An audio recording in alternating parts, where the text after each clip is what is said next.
Consumers trust each other, actually, with their recommendations because they know that consumers don't have a vested interest. Now, the retailer does have a vested interest in selling wine. No retailer would say otherwise. We want our customers to be satisfied with the recommendations we give them, otherwise they won't come back. But actually, there is absolutely a place for consumers to be talking to one another about our products, without question. And the real opportunity, I suppose, for the retailer is: do we want that to take place somewhere else, or do we want to provide a platform or an environment for consumers to talk to each other in a way that actually is helpful? And I think that's a real opportunity. And if you don't give consumers other reasons to buy than price, it's a very slippery slope. And I think actually, in general, a lot of the larger supermarkets actually have taken that route of price being the simple driver. And I think that's a very dangerous road to go down if you don't invest in making the emotional connection. That's right. In store, you are very, very limited on space and point of sale. You can have online, obviously, you've got a great deal more opportunity in terms of the richness of information, the way you interact with customers, again, as you tell that story, as you make connections with the consumer. Very hard to do in branch because there just isn't the space. We are using Twitter very heavily at the moment. I predominantly do that myself, but some of my team also sort of input into it. We're finding that sort of very good way to get sort of quick feedback from not just consumers, but also suppliers, trade bodies. A lot of people will choose to follow us. Probably about 25%, I would say, of our followers on Twitter are either trade or industry or wine professionals. Twitter is, for example, is a great tool for finding out what people are saying about wines that we sell. So you can do a search. Just talking about Waitrose and wine in the same breath. What are they saying? Is it good stuff? Is it bad stuff? Are they talking about the wines? Are they talking about the service? We did a multi-located live web stream of a tasting with Oz Clarke at Lord's. So we had Oz Clarke at Lord's doing the presentation, and then we had individuals at our store in Canary Wharf and individuals at the John Lewis Food Hall in Oxford Street, and then we had 2,500 people online who were tuning in to the webcast to watch Oz go through the wines. And obviously we were selling the wines on Waitrose Wine Direct and encouraging people to buy them and then participate in the tasting live, knowing that they were sort of joined up with 3 other locations. So can you monitor who's going directly from the blog or the because the webcast webcast essentially was hosted on a separate site, so you can see how many people are viewing the stream and partaking. And then obviously there's live blogging throughout the event, so while people are tasting the wines, you're getting instant commentary from consumers as they're tasting the wines around. Did you get an indication as well of how many people actually kind of bought the wines beforehand, Alex? Yes, we got some indication. So obviously it's slightly harder to track when we do it in store, but obviously we can. Once we bought online, we put together a mixed case of the 6 wines that Oz was going to run through in the tasting. They sold quite well. What's more interesting for me is that since we did the webcast, we've seen the market share of Portuguese wines come up quite distinctly since we did that event. So there is a clear kind of correlation.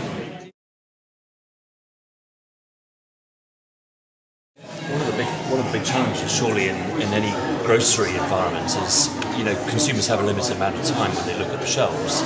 So they're sitting looking at the shelves going, okay, so what choice do I make? And they've probably got a minute to make it in. Yeah. And, upwards of sort of 400, 500, 600 wines to choose from. Surely one of the great things about the internet is that it can help engage and educate, I hate the word, but it can help educate the consumer to make an informed decision. Would you agree with that? I would agree with that. I mean, I think probably the biggest strength of all is that it can reduce choice. If you walk into a wine aisle in a branch, as you say, and you're confronted with 500 wines. Like I said, in branch we've got our wine specialists, which is a great help to people. So there's people there who are trained, do know what they're talking about, and you can advise customers. But online, of course, you can filter it, and you can do it. You can even do it tacitly in the background. Say, we've seen this person before. We know what their buying habits are. We know what they like, and actually, we've got a pretty good idea of 5 wines we can recommend that are going to hit the spot for this particular consumer. And it is that, again, a form of segmentation that you can't do in branch. You can do it in direct mail, you can do it online, but it's very difficult to... You changed, for example, what wines you list in the online store? Very much. So one of the very active projects we're looking at the moment is to say, online, what is the consumer demand, and how do we get the feedback from consumers to shape the range?